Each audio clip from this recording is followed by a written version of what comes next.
Good afternoon, everyone. This is yours truly, attorney Michael Cord, aka Michael X, aka the angriest black man in America.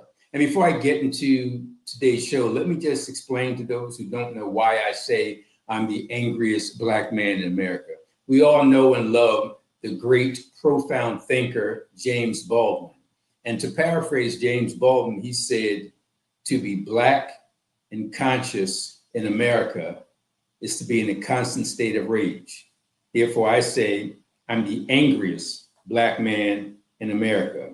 But in the same way that James Baldwin meant it, I mean it. In other words, we mean a productive rage. We mean a constructive rage. And that productive and constructive rage is manifested in education. That's the way you really stick it to the man, by learning all there is to learn and using that enlightened information against him. So that's why I say I'm the angriest black man in America. Having said that, we have two topics, actually three, but two critically important topics that will involve two guests.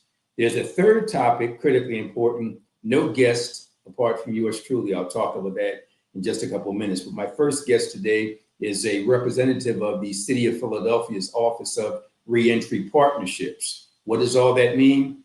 It means that the city has an entity that tries to help people who are coming out of jail. That's basically it. Because many folks get it twisted. Many politicians are what I call knee-jerk law and order robots. In other words, their quote unquote solution to crime is lock them all up and throw away the key. But what they fail to consider is if you give that person a 2-year sentence, that person's getting out in 2 years. A 5-year sentence, they're getting out in 5 years. 10-year sentence, they're getting out in 10 years, 15, 20, 25. So the only way that this law and order mentality will work is just lock them all up and keep them in jail forever. But you can't do that, because crimes like shoplifting and car theft and vagrancy and that kind of thing, you can't put people in jail for long periods of time for that. But what do you do after these people come out of jail? Even people charged with criminal homicides like manslaughter or third-degree murder. If it's third-degree murder, they can get a 20 to 40-year sentence. If they're 20 years old and get a 20 to 40-year sentence, they get out at age 40. Do we want a productive member of society coming out of prison, coming out of jail? Or do we want a quote unquote thug who wants to rape, rob, and pillage? Well, the answer isn't what you do to these individuals while they're in jail. Is it really about rehabilitation? The answer is what you do to help these people when they get out of jail. Well, our first guest in about 10 minutes or so from the City of Philadelphia's Office of Reentry Partnerships, a gentleman by the name of Desmond McKinson, will tell us what we need to know, because many of us, in fact, I'd venture to say all of us, have somebody we care about caught up in the criminal justice system, in jail, and about to get out. What can we do? And I'm not even going to say what we can do to help those individuals, because it's really not about that. Think about it. I mean, I certainly want to help them, but you can be selfish and still want to help them. In other words, if you really want to end crime, stop creating the criminal. That's what I'm saying. So if you want somebody to stop engaging in criminal activity, you provide them with the mental health assistance they need. You provide them with the education they need. You provide them with the vocation they need. You provide them with all the stuff they need to make them a productive member of society, so we don't have to be victimized by it.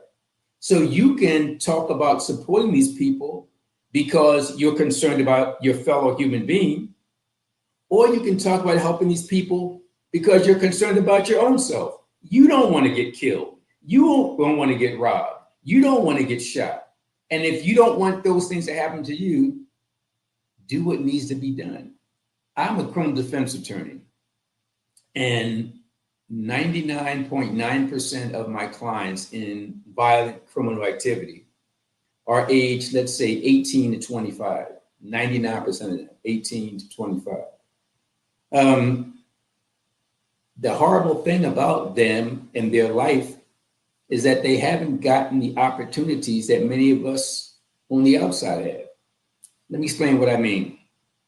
We've all seen the movie Frankenstein, and many of us have read the book Frankenstein by Mary Shelley. And whether you saw the movie, actually there's dozens of Frankenstein movies, or read the book, many people leave the movie theater or leave the TV room or finish the book without realizing that the monster wasn't Frankenstein. The monster wasn't named Frankenstein.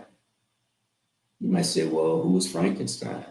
Frankenstein is Dr. Victor Frankenstein, the mad scientist who created the monster. So do we blame something that was created, or do we blame the creator of that destructive force? That monster was a destructive force, but was it a destructive force on its own, or did Dr. Victor Frankenstein create him that way? Look at my clients, young Black men, age 18 to 25. None of them have all of the following. None of them have two-parent household, along with a high school education, along with a job. My clients don't have all three of them. Many of my clients don't have two of them. And some of my clients don't have one of them, but those key things are missing. So we look at people who appear to be productive in society, they have that thing. Most of them come from two-parent households. Many of them, most of them have gone on to college, if not graduated from high school, and they have jobs. So when you have those three things, you're on track. But the way that American society is created, certain people don't get the opportunity. Look at me, for example. I was born and raised in North Philly, 20th and York. I'm a lawyer today. I'm a radio show host, a TV show host. I'm a newspaper columnist. I'm an adjunct college professor. Does that mean I'm better than everybody else who came from North Philly? No. I got opportunities that they didn't get. Prime example. I went to a North Philly school, great school, but under-resourced. It didn't have the resources, the books, and the rulers, and the pens, and the pencils, and the chalkboards, and all. Didn't have the resources. And I got lucky in the third grade at that school. The teachers were great, but just didn't have the resources. I got lucky, and what does the system do? The system plucks little Michael Cord out of this under-resourced North Philly school, and they put me in Masterman. And now once I'm at Masterman with the white kids, I then am on track to becoming an attorney and a writer and an adjunct college professor. Is that because I'm smarter than the kids who grew up in North Philly? No, I got the opportunity. So the system, this America, is Dr. Victor Frankenstein, because think about it. If America provided to all Black kids in the hood the same opportunity it provides to the white kids at Masterman, these Black kids and young men wouldn't be my clients. They'd be my law partners.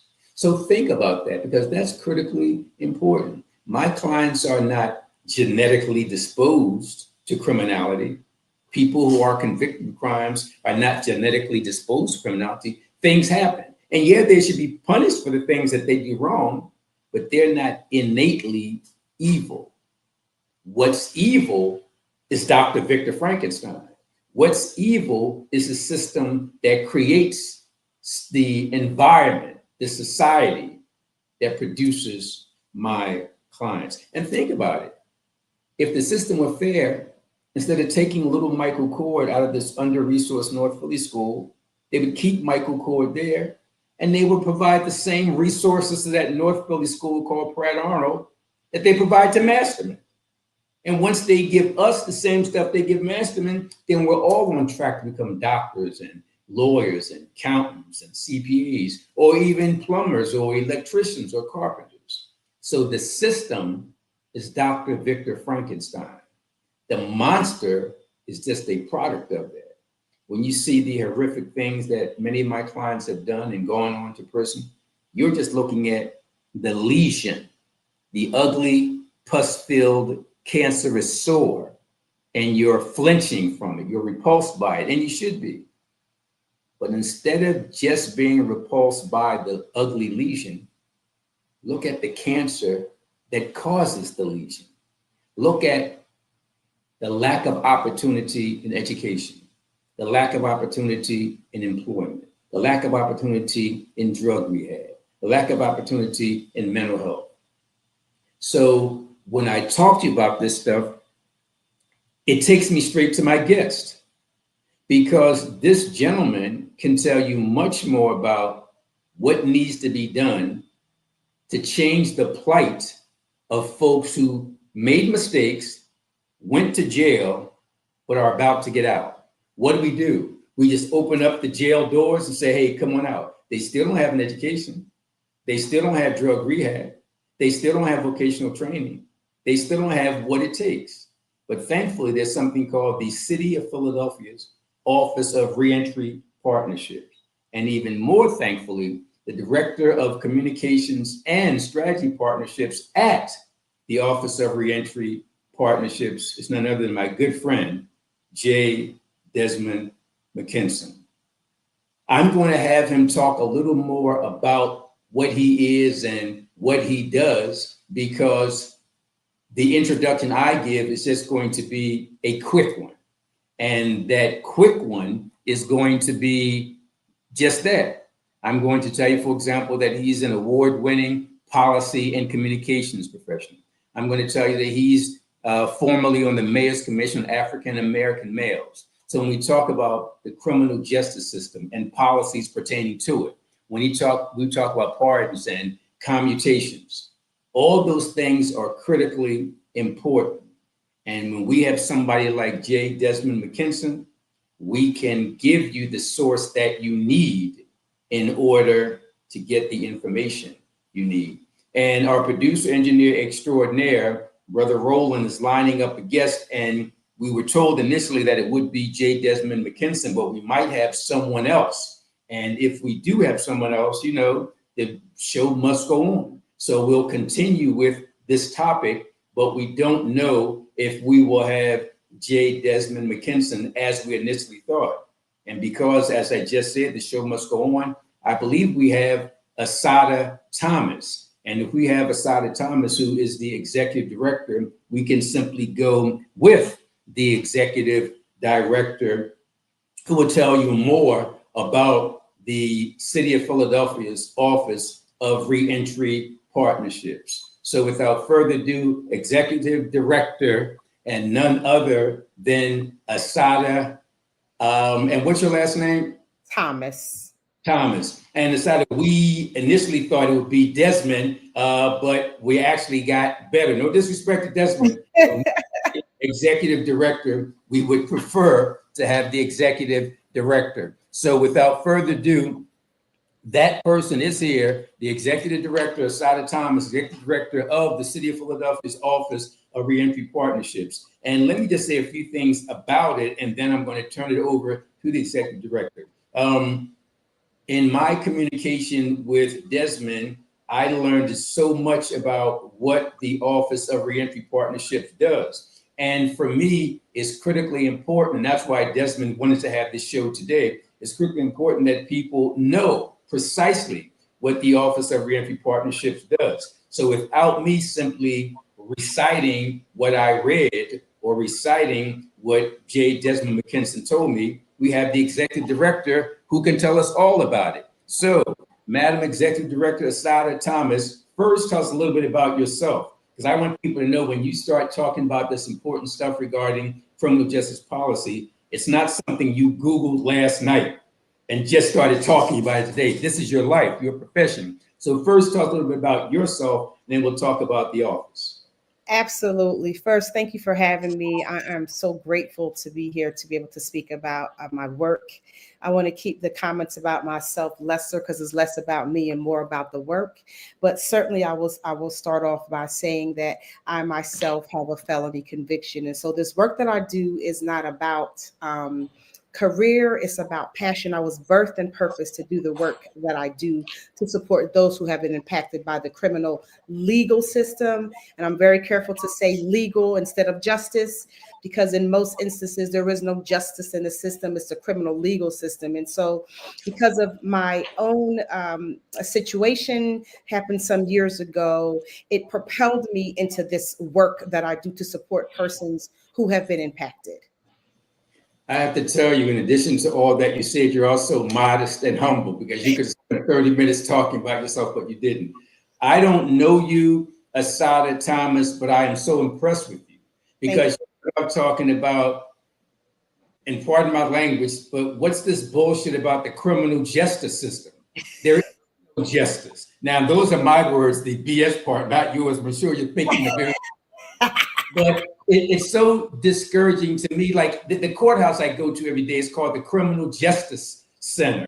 I mean, why calling this the criminal? And I want you to expand upon what you said, because you talked about the criminal legal system. I always tell people that something that's legal is not necessarily right. Slavery was legal. Apartheid was legal. The Holocaust was legal. Child labor was legal. Women not being able to vote was legal. So before you go into exactly what the Office of Reentry Partnerships exactly does, tell us more about why you don't call it the criminal justice system. And you don't have to drop the B-bomb or the F-bomb or anything like I just did. I will not. Okay. If you think about justice, right, you think about equity and how that shows up for a person.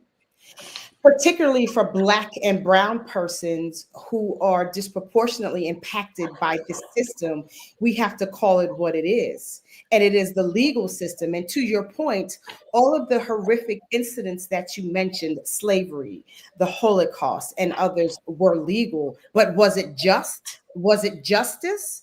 And so therefore, justice and legality are not synonymous. You can't combine those two. So when someone says they've been impacted by the legal system, because if in fact they were impacted by the justice system as the way justice should be defined, then I would submit that most of our people wouldn't be incarcerated, wouldn't be inherently impacted by poverty, underfunded schools, so forth and so on. So I can stay on that for quite some time, but I'm going to stand 10 toes down on the legal system. I love it. I love it. Folks who just tuned in, we're talking to Asada Thomas, the Executive Director of the City of Philadelphia's Office of Reentry Partnerships. Very quickly, Asada, I'm a lawyer today because when I was a student at Cheney, I got a summer job with a group called PRC, the Prisoners' Rights Council. And I was a college student, and I'm like, I don't want to work with these convicts, these thugs. I don't want to be a part of this. And I went there with this holier than thou attitude, and these men changed my life. They explained to me the reality of the American legal system, that it's not just race, but it's also class. And they made me the man that I am today. Now, having said that, Madam Executive Director, let me just play the devil's advocate. Yeah, they got Michael on here and they got Asada on here, but there's violent thugs out there and they're raping, robbing, and pillaging. Why are they wasting their time focusing on these thugs? And we don't care what happens to them when they get to jail. In fact, we should just lock them up and throw away the key. What's your response? So my first question would be, so does mass incarceration stop the violence?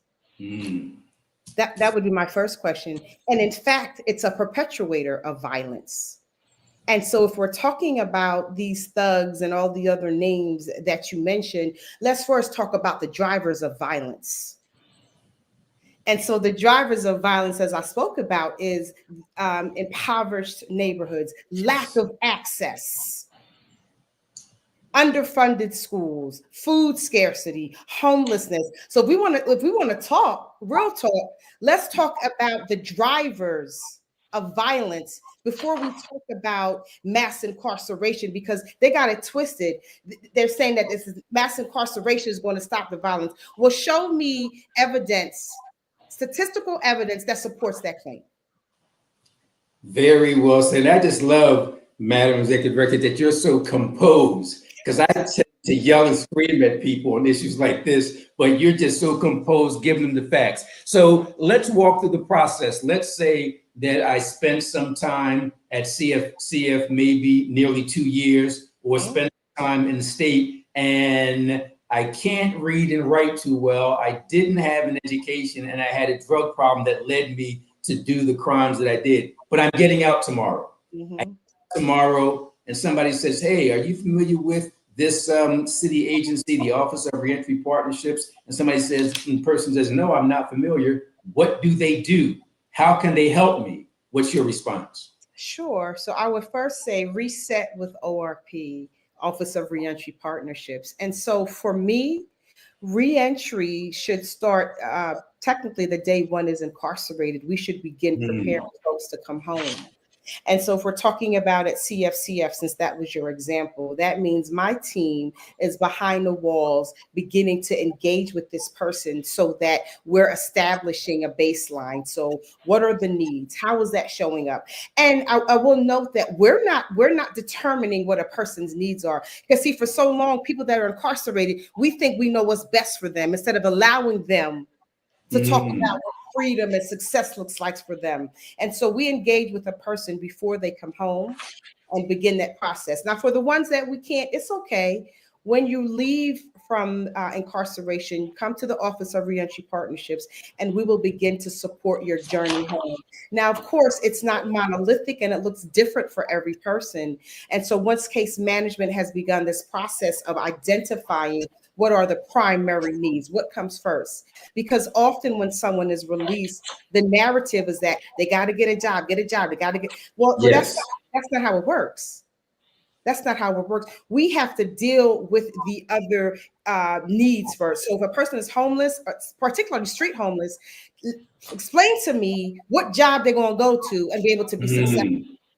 If a person is hungry, if a person has family, all of the things, a drug issue, SMI, but getting a job can't be the first thing on the agenda. And so coming to the Office of Reentry Partnerships, we're able to engage with the person and begin to identify what are those primary needs that we can support them with in order to begin this journey. Now, I do want to say that often when the person has been impacted and incarcerated, that they think the process goes quickly, and it doesn't. So it's laced with patience. First step.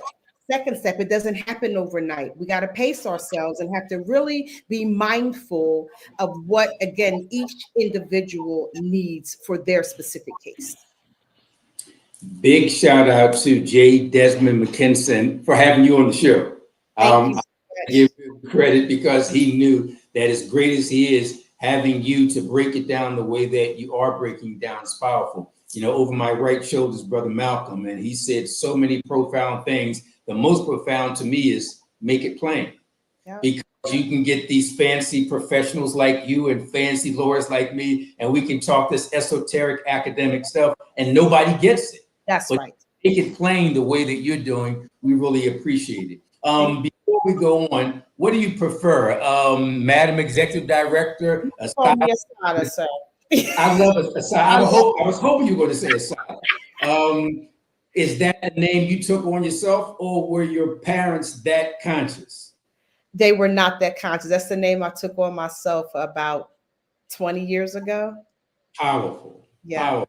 Somebody ought to do a movie about Asada Shakur. Yes. A Black woman allegedly in the shootout with state troopers, goes to prison, escapes, and is free. It's free. What's going on? You got to do something there. That's a powerful story. So the name is, I'm so glad you said Asada. Before we go on, Asada, give us some contact information. Is there a phone number, an email address, a website? How can folks get more information? Yes, so they can reach out via email at orp@phila.gov.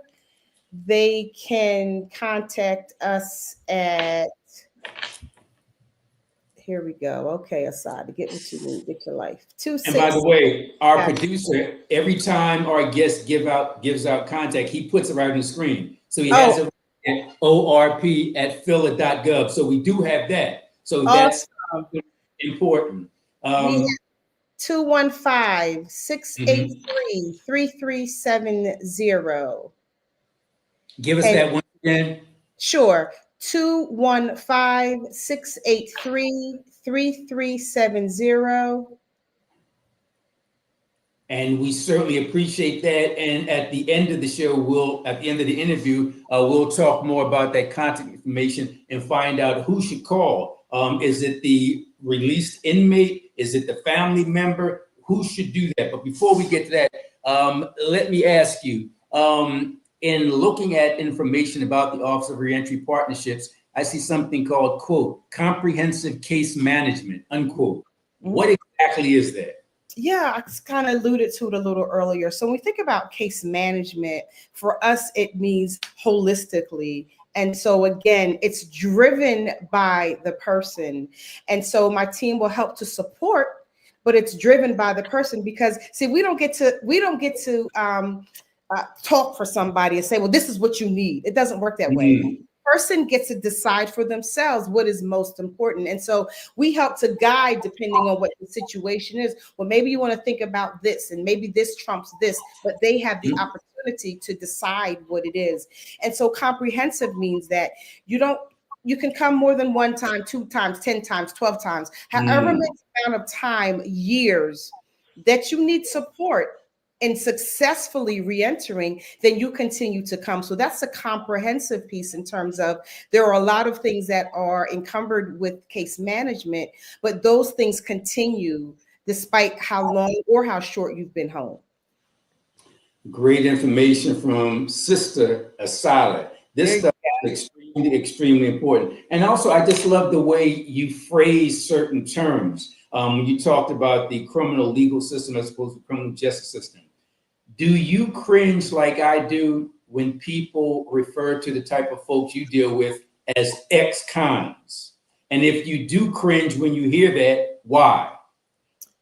Absolutely. I cringe at ex-cons. I cringe at criminals. I cringe at inmates because it takes away from the humanity of a human being.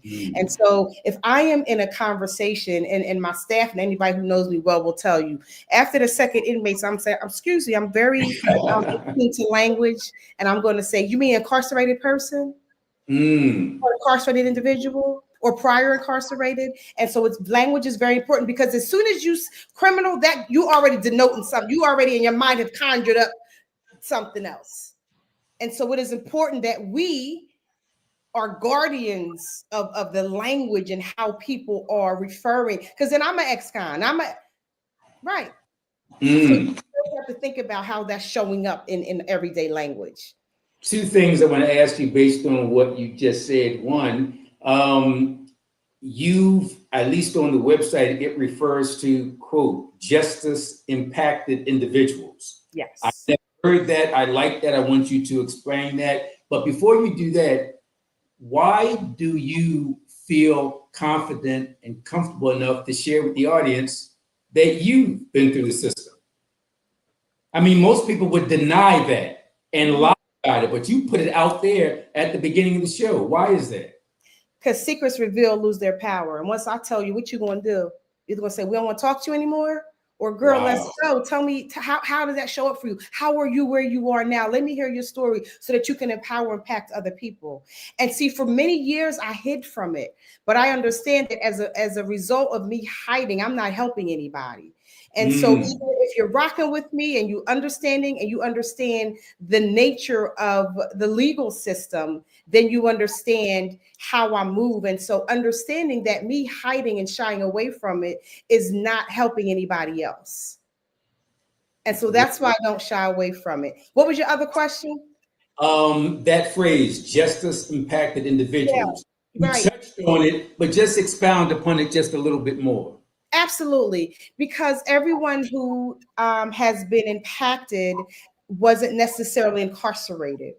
So Mm, persons who have been impacted in other ways, maybe they're on probation or parole, so they have a felony conviction but weren't necessarily incarcerated. So I want to mhm. make sure that we're not talking about just impacted by mass incarceration, but by other means of the legal system. Asada, you just enlightened me. So the work done by the city's Office of Reentry Partnerships, I thought it was exclusive to those who have been incarcerated. Somebody on probation who never spent a day in jail, could they receive assistance from that office? Absolutely. And I'm so glad you said that because that's why I insisted that both of those terms be on there. Impacted by mass incarceration as well as the legal system. You know, it's funny because often I'll talk to a client who's been through the system and I'll say to the client, hey, you know, have you been through the system and for what? And they would say no. Now, I already have their file in front of me so I can see. But many thought that if you didn't go to jail, they would just say, well, I got probation. Well, probation is a conviction. You could have a felony conviction and get probation. Let me say this, that this interview was supposed to end about 6 minutes ago, but you're on such a roll, we're going to keep going for a few more minutes. At the end, I'm going to ask you one question now, and then I'm going to wrap it up with what I call the closing argument opportunity. But the final question I want to ask, for those who are listening now, who themselves need your assistance, who have family members, what can you do for them? What can you help them with? Sure. So we can help them when you spoke about the comprehensive case management. We can support with workforce development. We can support them with getting expungements, GED, other types of education. We can support with ID. We can support with currently we have CDL training that we are sponsoring out Wow. of our office. And so there's a plethora of things. I'm sure I'm forgetting some things and Desmond will kill me later. But if they call or go on the website, the information is all listed there. And I'm so glad early on you gave the phone number 215-683-3370. That's 215-683-3370. And the email address orp@phila.gov. So if folks need more information. Asada, I love saying that name. Asada, this is the TV courtroom show. And as you know that in many courtroom proceedings, at the end, you have an opportunity for a closing argument.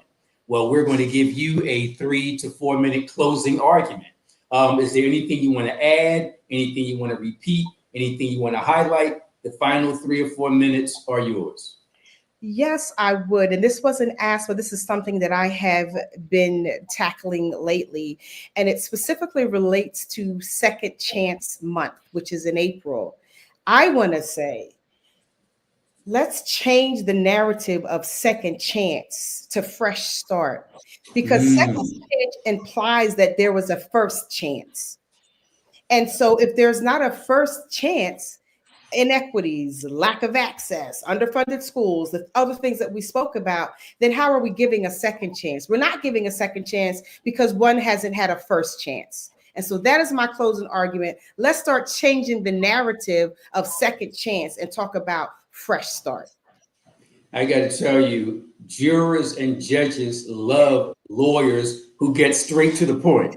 And we gave you 3 or 4 minutes. In 2 minutes and 19 seconds, you covered all that there is to cover. Folks, if you want more information about the City of Philadelphia's Office of Reentry Partnerships, you definitely want to call 215-683-3370. That's 215-683-3370, or email them at orp@phila.gov. Again, I want to give a big shout out to McKinson, the Director of Communications and Strategic Partnerships. But I want to give the biggest shout out to the Executive Director, Asada Thomas. Asada, I'm so impressed with your presentation. I'm going to give you another 30 seconds. Is there, because you were saying when I gave you the 2 minutes, I hope I don't forget anything because Desmond's going to kill me. So is there anything in the final 30 seconds that you want to say or even repeat? Yes, I do want to say that we are hosting an expungement clinic tomorrow at Yesha Church at between 10 and 2 o'clock.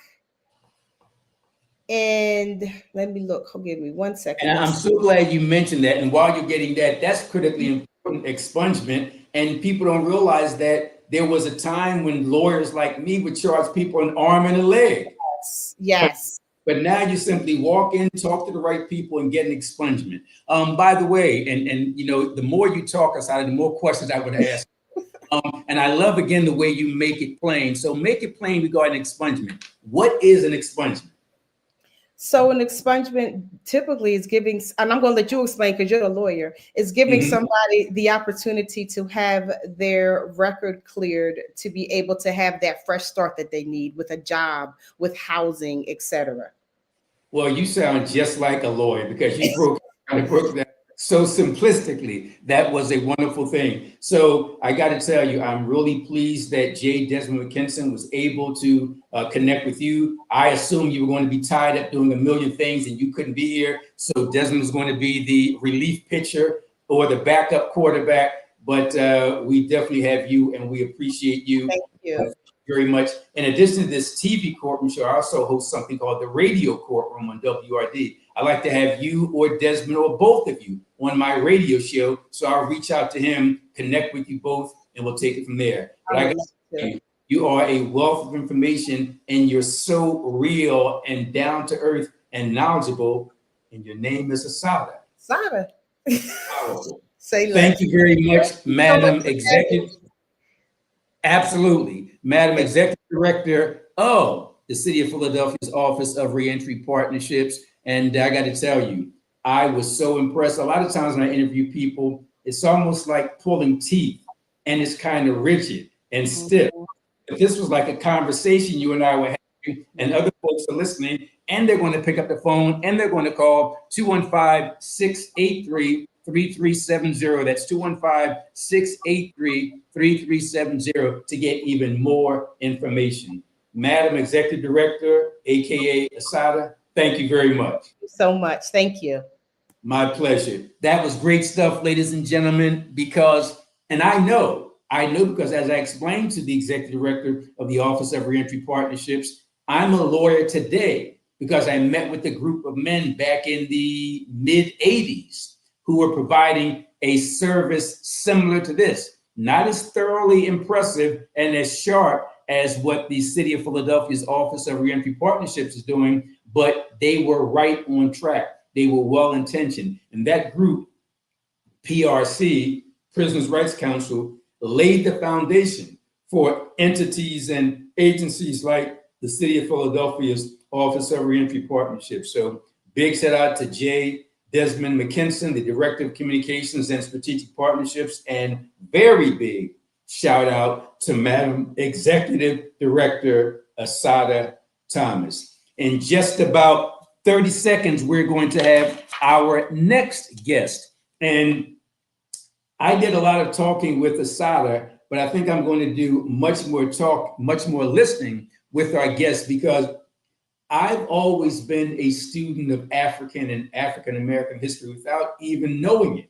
I was just so curious. And I'll never forget when I saw Roots by Alex Haley in 1976. It just turned on a switch in my head, and I've been interested ever since. And there's a group here in Philadelphia called the 1838 Black Metropolis of Philadelphia. The co-founder is Morgan Lloyd, and she also serves as the president. So without further ado, the president and co-founder of the 1838 Black Metropolis of Philadelphia. First of all, how are you today?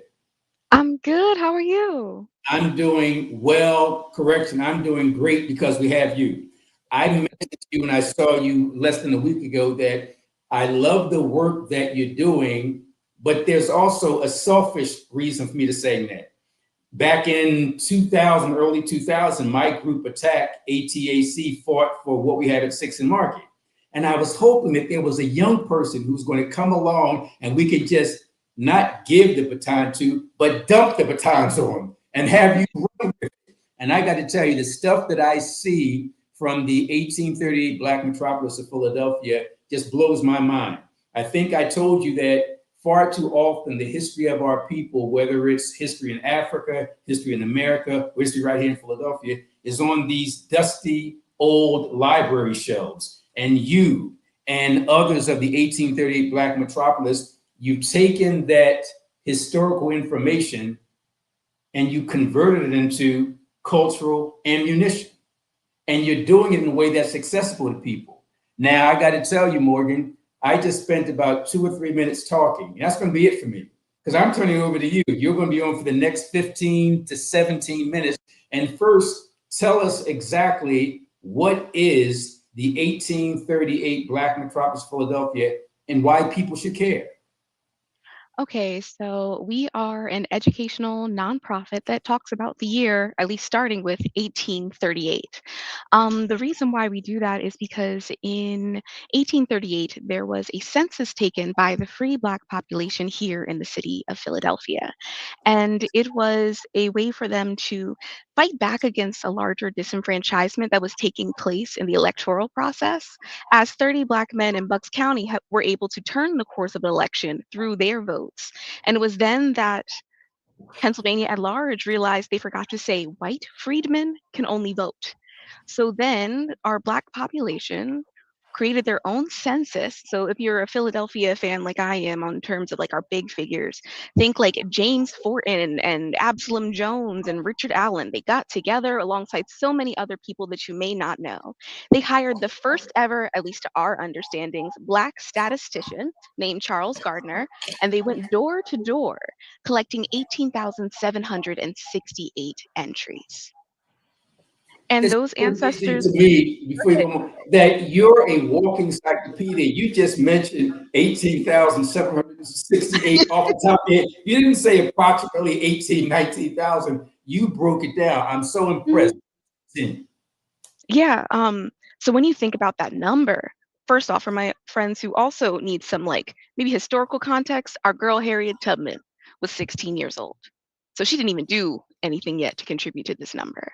We are looking at people who were freedom seekers since maybe 1619, depending on their unique family stories, people who came here as immigrants from the Haitian Revolution.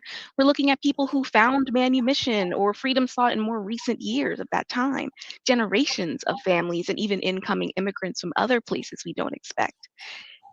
And what's not mentioned is there are still people hiding on the Underground Railroad and people who weren't home or didn't feel comfortable. So really we're imagining about 20,000 people by the time Harriet Tubman was 16. So we saw that as well as the Register of Trade. So we're seeing Black owned businesses and churches and schools, people from the upper class to the lower class, people who are in integrated Catholic churches, and all kinds of things that you wouldn't expect. And we had to show everyone. So it's been turned into an interactive map where you can see how everything overlays. But on top of that, it's stories, it's blogs, it's working with our scholar in residence, Tyler, who transcribes the music onto electric guitar for concerts. It's tours, anything to tell the story. And we had the immense honor of being Pennsylvania's second ever national park reconstruction network, Philadelphia's first, as appointed last year under the Biden administration, something we haven't really talked about until now because times are kind of interesting, Mhm. but still a truth of the matter. You know, listening to you, and for those who just tuned in, we're talking with Morgan Lloyd, the co-founder and president of the 1838 Black Metropolis of Philadelphia Group. And as I'm listening to you, you seem to be so excited. You seem to be so passionate. You're not a nerdy, boring librarian type who's usually interested in this kind of stuff. You're so passionate about it. Why is that? It's a number of reasons. Tier one, I come from old Black and Indigenous families from Philadelphia and Southern New Jersey, free people of color who were co conspirators in this. And even I know my last name, Lloyd, comes from an ancestor who was manumitted in Pennsylvania and found his way into New Jersey. So when I speak on this, I'm speaking to the legacy of the people I come from.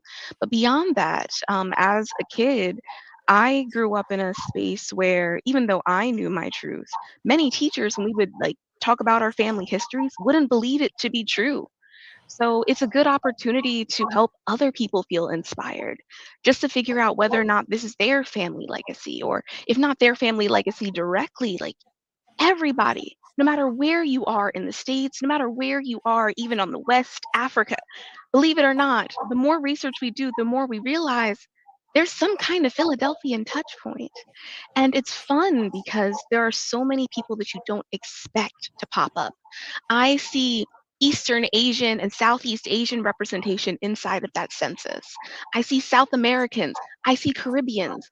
A lot of people have no idea that they come from Barbados or St. Lucia. Don't get me wrong, enslavement at the start, but new ways to reimagine the ways that we view the city. And also, as someone who used to work at the Philadelphia Museum of Art, and I dealt with a lot of images and culture, I was very used to looking at images of like George Washington and Benjamin Franklin and the founding fathers in the world that surrounds them. But I knew personally that there were more people of color than what was shown. So now is an opportunity for us to actually see it. And it's not pulling it out of nowhere. They said it for Mhm. themselves, who they were, as they are. They kept it documented. They made sure to store it. Even if we think of William Still, because we carry it beyond 1838, we can take it all the way down to descendants sometimes too that are alive today, which we've done many times. They're handwritten letters, communications between different countries. You just get to see the operation and the ordinary extraordinary. I hope we're not nerding people out and geeking people out because you're so excited. I'm so excited. And I hope that people are feeling this. Folks who have tuned in, you're listening to Morgan Lloyd, the co founder and president of the 1838 Black Metropolis of Philadelphia Group. By the way, Morgan's an award winning Afro Indigenous public historian and educator and curator and genealogist and artist and activist. And one of the things I want to ask you, Morgan, is I saw something about your guiding philosophy being, quote, ordinary, extraordinary, unquote. That sounds profound. What does that mean? Okay, so I love to say the phrase ordinary, extraordinary, because when we think of history, we immediately think of our giants, right? If you are Black History 101, the earliest ancestor everyone can say is Harriet Tubman. And if you're lucky, we got Frederick Douglass right behind her. Then we kind of skip, hop, and jump to like W.E.B. Du Bois, and we hit like the 1920s and the 1910s. There are so many people that had to exist in order for Harriet Tubman and Frederick Douglass to do the things that they did. And I don't think we give them enough credit. And those people exist in the ordinary. They had homes, they had families, they were Black, they were brown, they had businesses, they had dreams, they attended church, and they also were co conspirators on the Underground Railroad. A lot of Black people would lend their homes as safe spaces because here's a new perspective I don't think enough people think about. If you're a freedom seeker from the South, experiencing Mhm. so much hardship, yeah, we have the Quakers, but do you necessarily feel comfortable with someone who looks like the person who hurt you? Mhm. You have to Mhm. imagine and you have to take a look around to see whether or not there were Black people that were capable. And the moment you ask that question, the moment they all reveal themselves. And so the reason why I also love the phrase ordinary extraordinary is because I want ordinary people to feel extraordinary when they see an ancestor that looks just like them. I have so many people who are immigrants from Haiti who feel like they have no connection to the States. And yet I can open up the census or I can open up the Institute for Colored Youth, Cheney University for my HBCU folks, and then see a Haitian student who's attending whose life may look just like your daughter's or your son's. The washerwoman may have had a really simple life, but her son could have taken his life into a new direction, similar to maybe you and your family. It's really wonderful to see people exist. And as we talk about Black history, especially in this like antebellum, colonial, pre Civil War time, Mhm. there's normally one narrative that is spoken. And also, when we talk about Philly, it's like the Black elite and the freedom seekers. And when the freedom seekers get to Philly, they're gone. Mhm. And there is so much in Mhm. between. There's so much nuance and details. There was a Black toy maker in Northern Liberties. He and his wife owned their own store. I can name so many ancestors off the top of my head. There was a guy named Rix who was a salesman, and then a guy named Bix, and they were next door neighbors living up in Kensington. I just wonder if they were friends. We had a woman named Mrs. Waters who was a washerwoman just outside of Society Hill. And recently I found this woman named Nancy Dematris. She was a widow, more than likely a Haitian refugee and exile. She was a cake maker and she attended St. Joe's Church or Catholic Church. So an immigrant now making a new life, a Black immigrant making a new life in this new community. And then I also see her in this census, which means she is also concerned about how the government is treating her, especially in this giant disenfranchisement against Blackness. And she has to figure out between her new status as a new American and also now as a Black American, how that affects her. That's real life. That's every day. And that's generational. This is some great stuff. Once again, those that are tuning in, you're listening to Morgan Lloyd, the co-founder and president of the 1838 Black Metropolis of Philadelphia. And by the way, thank you, Morgan, for giving a shout out to Cheney Institute for Colored Youth, African Institute, 1837. So thank you very much. Even though you guys are 1838, I appreciate you mentioning Cheney / Institute for Colored Youth / the African Institute. Morgan, we're running out of time, but before we do that, two things I want to ask you. The first is, if folks want more information, is there a website? Are there social media pages, phone numbers? How can folks get more information or contact the 1838 Black Metropolis of Philadelphia? Ooh, I have a couple good things for you. So our name is really simple. You got to stick with the year, guys. It's 1838 Black Metropolis. You can find us on Instagram. You can find us on Facebook. And you can also find us at our website, which is the full name.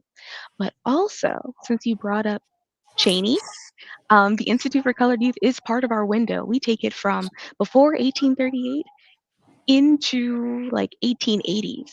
And so we have this wonderful project that we were able to receive a grant from the Connolly Foundation and the Philadelphia Funders for 2026. And the Institute for Colored Youth is making a comeback. We're going to have a giant antebellum night. We're partnering with a couple of really cool local schools, the Historical Society of Pennsylvania, and just get ready because we want folks to come in their antebellum chic and experience what was a historically accurate graduation ceremony for the Institute for Colored Youth. They did that on stage. The kids had their grades in newspapers. I know those kids so well. There was this one guy, stick with me and I'll let you guys go. Please note, his grades went in the newspaper. His name was Samuel Gould. And one of his professors wrote he was brilliant, or excuse me, he was good, but not brilliant. And that was public domain. I got to tell you, when I say you're a walking encyclopedia, I thought I was the only one who knew about these public exams they had and the reports in the newspaper. I thought I was the only one connected between and knew about that. Here you are just rattling this stuff off. I got to tell you, when I call you a walking encyclopedia, I think that's the greatest definition of who you are. You do great work. We're running out of time, but let's do this. In our final 2 minutes, maybe 3 minutes, this show is called TV Courtroom. And in courtroom proceedings, you have an opportunity for a closing argument at the end. We are here now. So I'm going to give you 3 minutes for a closing argument. Anything you want to add, repeat, or highlight, the clock begins now. I would make this a call to action because everyone doesn't necessarily come from the greater Philadelphia area. But in these very trying times when history is under attack, what do you know about your own history? And when I say that, I mean beyond spitting in a tube and the broader sense. What do you know of the people that you come from? And if you have some rough histories, maybe your parents, the people above them, there are more people above you than you expect that can inspire you. And I encourage everyone to get to know them intimately. Go on ancestry.com, find a genealogist, go visit a historical society, or just ask someone for help to do it. But believe it or not, your ancestors are cheering you on, and they gave you a perfect example of how to live, even in these trying times. I gave you 3 minutes. You took 2 minutes and 6 seconds and were so concise and informative. We appreciate that. I got to have you as a guest. This is a TV courtroom show. I'd love to have you as a guest on my radio courtroom show because you are a wealth of knowledge and that you obviously and clearly love what you do. It's contagious. I mean, I just love your passion. I love your energy and I love your love for our history. I'll reach out to you and hopefully we can connect and have you on the radio show because people need to know what you do. And if speaking of that, Morgan, the fact that you all have this great social media presence, you give it out to the people who otherwise would never, ever have it. Once again, thank you, Morgan Lloyd, the co-founder and president of the 1838 Black Metropolis of Philadelphia. And as she explained, for those who know me and know my love for Cheney as a Cheney alum, Cheney, Institute for Colored Youth, African Institute, all part of what Morgan is doing. Morgan, thank you very much. Have a wonderful weekend. Thank you. Take care and talk soon. All right, great stuff. I got to tell you, we had two great guests today, two sisters. The first was Asada Thomas, the executive director of the City of Philadelphia's Office of Reentry Partnerships, enlightening us. Then we wrap things up with Morgan Lloyd, the co-founder and president of the 1838 Black Metropolis of Philadelphia. That young person is a wealth of knowledge about our history. And I meant what I said early on in the interview with Morgan. Many of you who know me know I'm a founding member and a true soldier in ATTAC, ATAC, Avenging the Ancestors Coalition.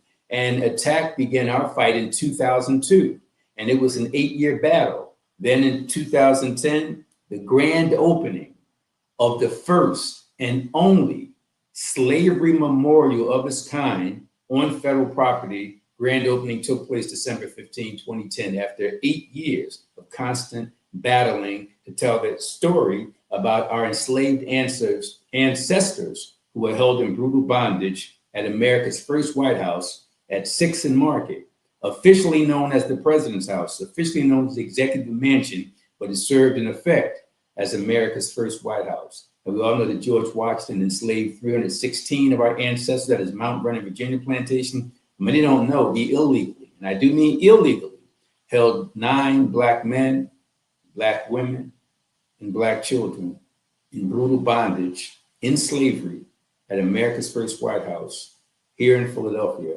at 6th and Market. We encourage you to go there. But the reason why I'm so hyped about that now is because of Morgan Lloyd. The reason why I'm so hyped about that now is because of the 1838 Black Metropolis of Philadelphia. We in ATTAC from 2002 to 2008, we laid the foundation for this type of activism and passed the baton. And what Morgan has done and what the 1838 Black Metropolis of Philadelphia has done is to take that baton and not just run with it, but leap forward and do what we never did in ATTAC. Morgan in the 1838 Black Metropolis of Philadelphia is making this information accessible to the public in a way that we never did. But it's all about one generation passing it on to the next. And in 20 years or so, Morgan, the 1838 Black Metropolis, will pass it on to someone else. Great show, great guest. I'll end today's show, like every show, it goes like this. By the way, big shout out to our producer, Roland. I'll end it like this. Think Black. I'm out.